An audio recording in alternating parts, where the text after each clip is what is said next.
Jednog sunčanog jutra, pčela Zujka je letjela iz cvijeta u cvijet, skupljajući nektar. U blizini šume, na proplanku, pile žučo je skakutalo i tražilo crviće. Dok su se oboje bavili svojim poslom, iz šume se šuljala lisica Liza. Bila je gladna i oštro je motrila pile. To malo pile izgleda kao savršen doručak. Zdravo, malo pile. Izgledaš tako usamljeno. Hoćeš da te povedem do jedne livade punu crvića? Stvarno? Crvići? Gdje? Ali ne poznajem te.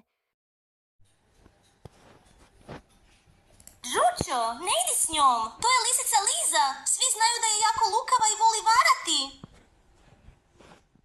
Pčelo, ne miješaj se. Samo sam htjela pomoći. Zujka mi je već jednom pomogla kad sam zapeo u granju.